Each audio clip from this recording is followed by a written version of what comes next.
You are Locked On Eagles POSTCAST, part of Locked On Sports Philadelphia, on the Locked On Podcast Network. Your team every day.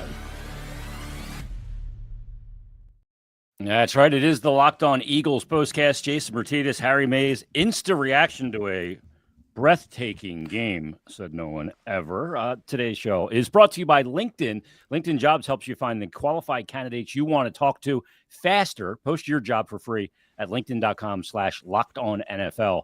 Terms and conditions do apply. I don't think, Harry, we're going to spend a lot of time on the Eagles postcast from the Eagles-Giants Week 38 game.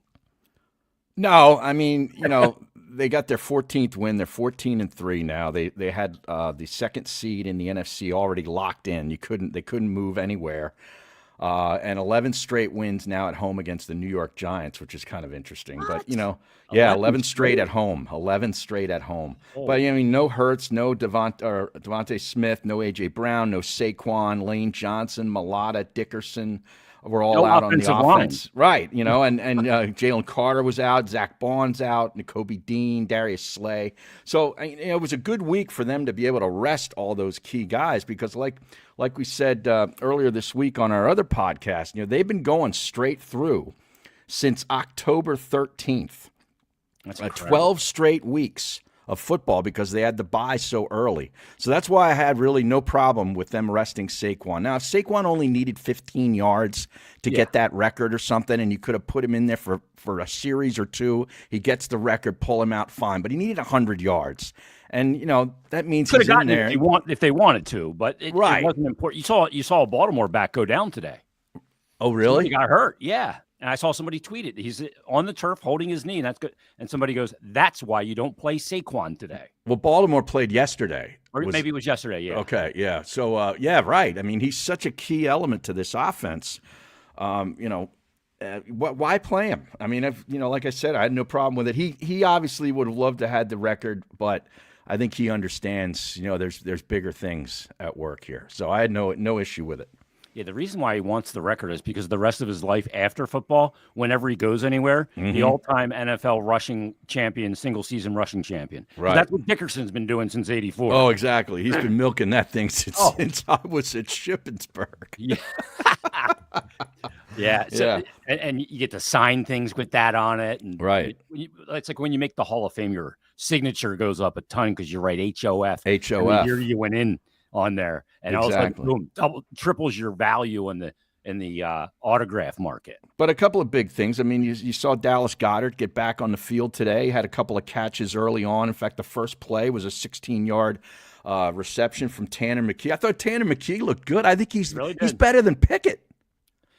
Maybe. I mean, I do. He's 6'6". He's got bigger hands. They ran a tush push with him and was successful.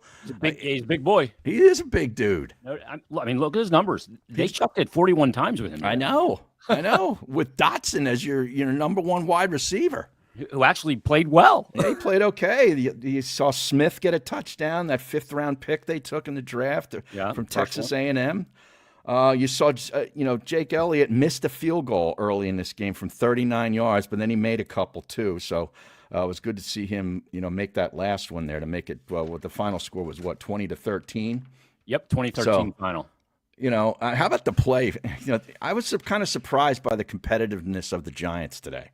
Oh, they got after it, Harry. Yeah, they did. They did. And how about that Neighbors guy with he's had a brilliant year. The only bright spot really for the Giants all season long has been him, Malik Neighbors, their wide receiver. Him tightrope that sideline and then shift the ball to his inside hand as he went over the pylon. I mean, that was a skilled play.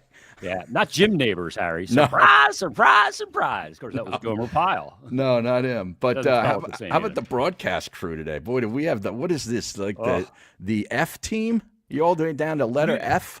You are not highly thought of inside the network when you get a game with a 3-win team against a team that is resting everyone. Yeah, You're at the bottom of the broadcasting barrel. And I think Andrew Catalon does a decent job, the play-by-play guy. I can't stand Tiki, though. He's okay, but Tiki Barber I can't stand. And Jason McCourty does nothing for me either. Yeah. Well, I thought Tiki, kind of towed the line today because he had some really critical things to say about Saquon when he left. Yeah. He's dead to me and all this stuff. And they kind of got into it back and forth on Twitter. But he towed the line today, and they tried to take it head on and said, you've done a couple of his games and met with him and stuff like that, and there's no bad blood.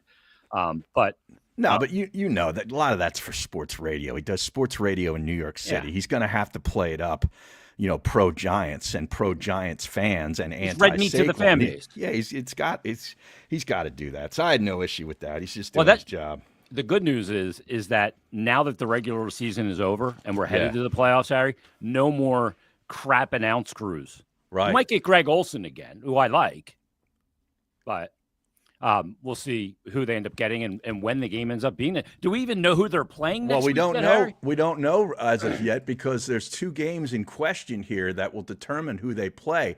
Dallas is beating the Commanders right now with only 33 seconds left in the game. Washington has the ball 16. at the Dallas 16-yard line with a 1st and 10. If they win, Washington will go to face the 5. Rams. Yeah, down to the 5. They play the Rams, and then the Packers would come here. And then the Packers game, let's see, now they just shifted these damn scores on me. God, I hate ESPN.com. Well, that's at the Dallas 5. Okay, yeah, Mariota lead him, spiked the ball. Mariota just spiked it on the 5-yard line. Okay. How about Mariota? He was 10 for 11 at one point. I don't know what he is now, but yeah, he's playing well. Yeah. Sal Pal just checked in. She said, "Do the deal, Harry. Get Mariota." Green Bay's up on Chicago 22-21. But the Bears led most of this game. Yeah. And the Packers, with their backup quarterback, Malik Willis, have come back to take the lead. So if the Packers would win and Washington would lose, then Washington would come to the link and the Packers would go to the Rams. That's the way that works. Okay. I'm thinking, would Washington prefer to come here because it's a shorter travel or go to the Rams? I think they'd rather go to the Rams because their fan base can also take over that stadium. Yeah, anybody that can be a quasi-home game for them. Yeah, no doubt. Like it was when the Eagles went out there earlier this year. Remember they were doing silent counts, the Rams were at home? Yeah. Think about that. That's unbelievable. They had to go to a silent count at home 3,000 miles away. Right.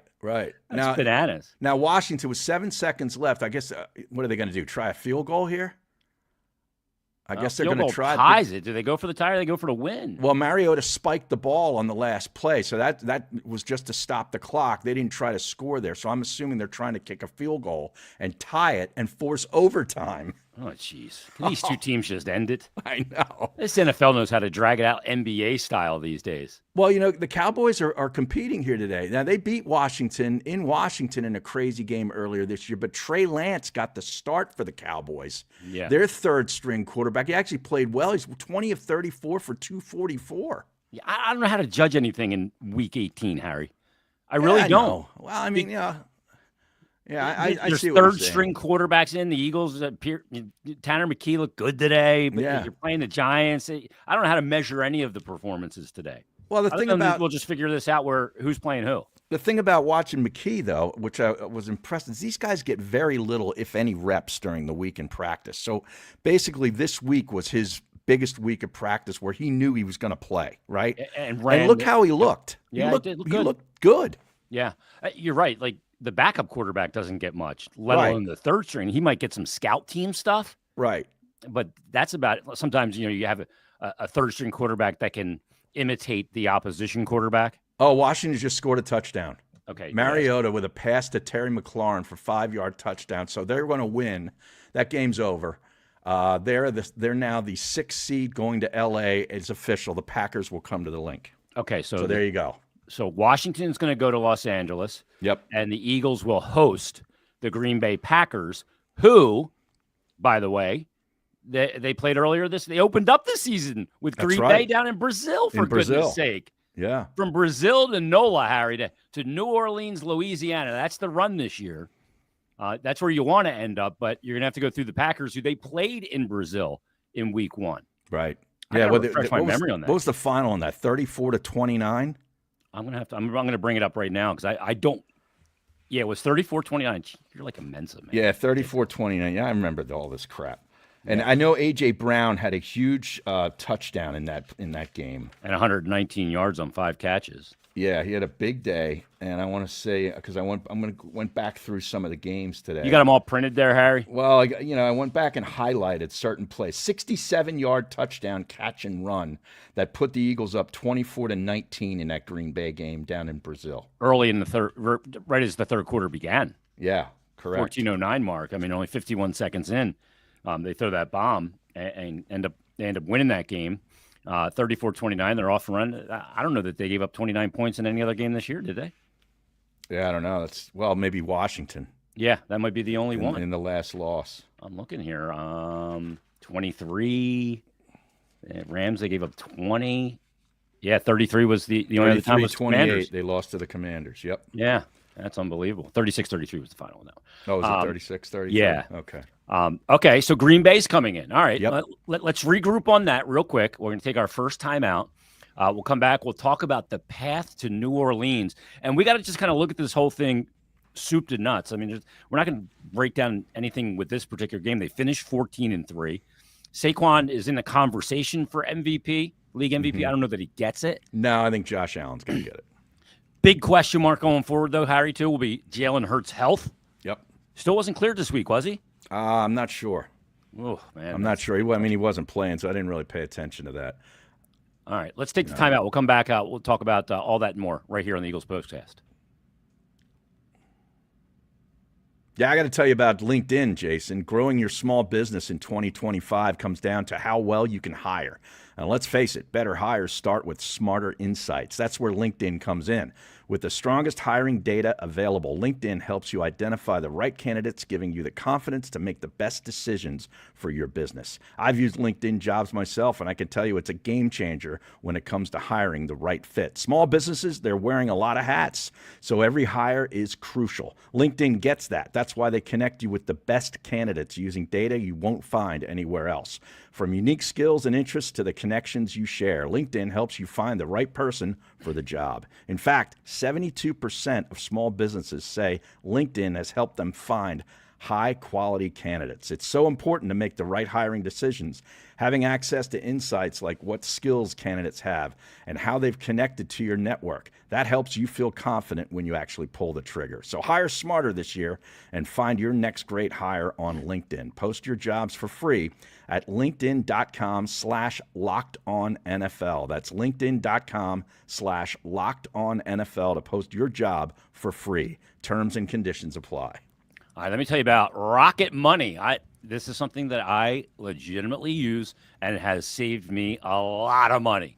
Now, Rocket Money helps you find subscriptions you maybe forgot about, didn't even know you signed up for. Maybe you're a kid, click something on your phone or their phone, and maybe you're paying for something not just twice, maybe 3 times. That definitely happened to me. I had a few subscriptions I didn't even realize were still active. They're just auto-renewing and still paying for them. And Rocket Money made it so easy to track them all down. It's like having a personal assistant for your finances, which we all need. Now, Rocket Money is a personal finance app that helps find and cancel unwanted subscriptions, monitors your spending, and also helps lower your bills so you can grow your savings. It just helps you in the wallet. It brings everything together all in one place: subscriptions, spending habits, even goals you want to hit this year from a financial standpoint. Rocket Money has over 5 million users and has saved over $500 million in canceled subscriptions. That's unbelievable. Saving members up to $740 a year when using all of the app's premium features. It is a great tool for you to save money here in 2025. One of the best features is that subscription tracker. Now, cancel your unwanted subscriptions to reach your financial goals faster with Rocket Money. Go to rocketmoney.com/lockedon today. That's rocketmoney.com/lockedon. rocketmoney.com/lockedon. Check it out today. All right, Harry. Yeah, now this drama with the Buccaneers and the Falcons is still pending right here. The Panthers and the Falcons are tied at 38 with 30 seconds left. The Bucs are up 8 on the Saints, 27-19, but New Orleans has the ball, and they're actually at the Tampa Bay 37. If they score a touchdown and get the 2-point conversion, that game would be tied. So this is all for the NFC South championship, and that's the only seed that they're going to get. So if the Bucs lose and the Falcons win, the Bucs are out. That's unbelievable. And they're kind of like a pseudo dangerous team. They are. They've had a weird year. They've lost to some teams where you're like, how the heck did they lose to that team? But then they beat the Eagles. They beat the Lions. They beat the Commanders. I mean, they've had a crazy year. And you'd have to go there because they're the division champs. So, like, if, let's say Detroit plays Minnesota tonight in the big game, right? The loser would get the 5 seed. The 5 seed Vikings, let's say, who are in the 5 seed now, would have to go to Tampa Bay. That's a tough game. That is not easy. That a team like that, they stink against bad teams, but in the playoffs, you're not going to be facing a bad team. No. And they've beaten some good teams. It's a dangerous, dangerous team. Yeah, they really so are. if Detroit loses, will Detroit go to Tampa? Correct. And then Minnesota would get the number 1 overall seed and home field throughout. So it's a big game tonight. All right, what's your preference on who gets that number 1 overall seed? Is it Minnesota or is it Detroit? Well, just as an overall football fan, if I pull fandom out of it, I'd like to see Detroit get it. Yeah.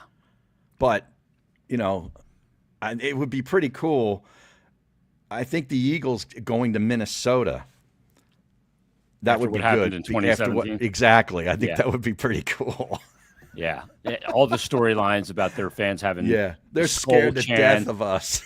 Yeah, I mean, going to the art museum and doing skull chants. Did they put a jersey on the Rocky statue too? I think they did. See, or at least like draped one on them or something like that. That would be fitting. Yeah, it would be a good storyline for sure. One of the storylines about this team, Harry, is the ability, this Eagles team, to move on from guys. You move on from Fletcher Cox and Jason Kelce, and you're going, oh, who's going to replace them? Yeah. Well, Jalen Carter and Cam Jurgens. That's who. Both going to a Pro Bowl. Right. Right. You know what I mean? Like that's like good planning to have not just a guy replace them, but have that same level of play. And probably in Fletcher Cox. I think Carter's playing better. Yeah. Yeah. And then Cox at the end. At the end. Yeah. Cox is a great player in his prime for sure and played a long time. But Jurgens comes in after probably one of the most popular Eagles of all time, there with Brian Dawkins, and the top guys, and comes in and makes a Pro Bowl. He plays the game very similar to Kelce too, gets downfield. Yeah, he's very athletic. Smart. Very athletic. Yep. Yeah. Yep. I mean, you got to give Howie Roseman credit because no doubt the ultimate job of a GM is to live today but have foresight for tomorrow. Mm-hmm. A lot of them will live today and mortgage the future. And the credit card bill comes due with a lot of interest, and they pay the price. He seems to like they told the mailman in The Godfather or in Goodfellas. Another one of them bills comes to this house, in your head with the oven. Your head goes in the oven. I don't remember that line. Remember when? Because they were sending the truancy notices to Hendry's parents. Oh, okay. Another one of these notices goes to his house. Into the oven goes your head. Jimmy Conway did that, Harry. Come on. You got to bone up. But, I mean, you got to give Howie a lot of credit. Yeah. The acquisition of Saquon, even just go back to the drafting of Hurts when they already had Wentz. I mean. Yeah, I mean, the Saquon thing was a no-brainer. I just still can't believe the Giants allowed that to happen. That's the thing that just mystifies me. Yeah. Like, seriously. They've lost 11 straight here. Oh, yeah. Let me ask you about Nick Sirianni, because at the end of last season, Harry, it was meltdown city the way they went down, and then obviously in the playoff game against Tampa. I mean, that's as bad of a buckle job as you'll ever see in sports. And somehow he survived it.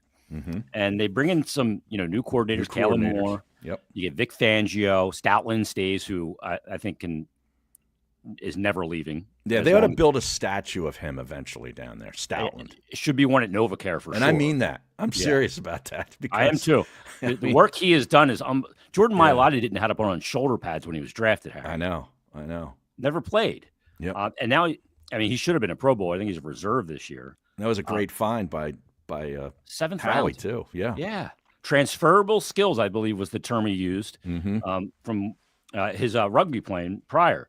But you look at Sirianni this year, and everybody was up in arms after that second loss of the season. But this team finished 14-3. Had some chances to melt down and kind of fall apart, whether it was the A.J. Brown, Jalen Hurts thing, Brandon Graham, or other points of the season. And they've kept it together. And from my understanding is the players like him. Well, the coach? Yeah. Oh, yeah, absolutely. I think he takes a lot off of them. Yeah, I think so too. And, the coordinators, each of them took about 3 or 4 games to really get their legs, and figure out, the personnel, what they had, what fits, what works best. And then they just took off and went on that huge win streak until 11 they lost to Washington in that crazy game with all those turnovers. But yeah, I mean, you got to give Nick Sirianni a lot of credit. And that brings something up, that a little pet peeve. I don't know if you've noticed this. And it's not about Coach Sirianni. It's about the broadcast crews when they refer to him. They just call him Sirianni. Yeah. Now, do you notice them do that with other coaches? I don't. I don't either. They don't say Dayball. They say Brian Dayball. Okay, Yeah. Like, call the guy his name, his full name. Like, it's almost like they don't have a lot of respect for him. Yeah, Sirianni said. What? You know what I mean? You got to use the full name. I agree. They never said Belichick. They'd say Coach Belichick or Bill Belichick. Yeah, because right? Belichick would have said, "It's Coach Belichick." Yeah, exactly. I'm not Belichick. I'm not an inanimate object. Yeah. I got to listen to some strap like Jason McCourty say, "Oh, yeah, Sirianni said." Shut up. Yeah, just say Nick Sirianni. You don't need to be brief with every word. That's almost silly. That bothers me. I was watching a hockey game one night, and the guy was calling, I think it was an Islander announcer, calling the players by just their first name. Yeah. You're not gonna say so-and-so to Camp Foul. You will just say their last name in the midst of play-by-play. But he was saying just their first name. Like, Jason passes to Harry. I'm like, what is going on here? It just sounded weird. Yeah, that's weird. Kane Think 24 checks in and says, I'm glad Sirianni sat the starters. He learned from last year with Brown. Said McKee played well. He'd definitely be the backup next year. Well, I mean, you still have. Yeah, they're a quarterback factory. Maybe they flip him. For a 2. Maybe San Francisco parts ways with Purdy and they send him out there. Send him out to San Fran? Yeah. I bet their coach would love Tanner McKee. Yeah, that might be. He might go be going out there, Harry, as like a double agent for the Eagles. Let's take our last time out. We're going to come back and we'll wrap things up. What a regular season it has been. It's been unbelievably fun. Eagles football has definitely been fun this year, so that's a good thing. Harry's going to tell you coming up next about FanDuel. That's coming up right after this. With FanDuel, it's not just straight bets and parlays. Visit FanDuel.com and you can see all of the odds and opportunities to get in on the action while you watch the action. What could be better? That's FanDuel.com. Visit FanDuel.com and you'll get started with $200 in bonus bets guaranteed when you place your first $5 bet. That's all at FanDuel.com. That's it, Harry? That's it. That's it. That's all I got. Beautiful, man. What's the path? What's going to be the path here for the Eagles? They're going to start with the Green Bay Packers at Lincoln Financial Field. Yep. First of all, your early prognostication, do they get a win? I want to see if I can get a line on it. Against the Packers, I said a couple weeks ago that the Packers were a team that worried me, that they could actually come into the Link and win because they run the football. They've got a good secondary on defense. The quarterback's playing a lot better. And they got a good coach, and the weather, whenever they came to the Link, would not be a problem for them. So, they're not a dome team. They don't play like a dome team. So the Packers worry me. I don't know what. Did you see a line yet on this? I don't. I'm only seeing it's still Week 18 lines. I'll see if I'm trying to find it. I just popped on. 3.5. Eagles are a 3.5 point favorite right now on DK for 3.5. So I think that line sits there. You think it's? You think it stays? I don't know. You don't think it's moves. bet up at all? I don't know that moves. Okay. Do we know when that game potentially could be? It's Sunday, January 12th at 1:00, according to what I'm looking at. So we're looking at same time, same place as today. Yes. Same day. Okay, I'll take that. Yep. That's a good way to start. All right. So if the Eagles play the Packers, we still don't know the locked-in schedule. I see this one game is still in overtime, the Carolina game. So after that, they'll get who? Well, let me see. They move on to the winner of the lowest seed Detroit will get, or Minnesota. Correct. So they could get like Detroit or Minnesota in the second week. Whoever goes down to Tampa if that's the case. Yeah, like the winner. Let me see.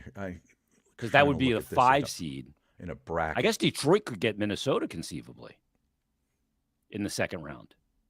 If Minnesota loses tonight and has to go to Tampa, they win in Tampa. Then Detroit off the bye gets Minnesota in Detroit. Correct. And then the Eagles would get the winner of Washington, the other game. Washington and the Rams. In L.A. Yeah. And where that game would be here, correct? That game would be in Philly. Yeah. Philly has the home field except for if they get to the end. If Detroit or Minnesota, the 1 seed is still left. Yeah.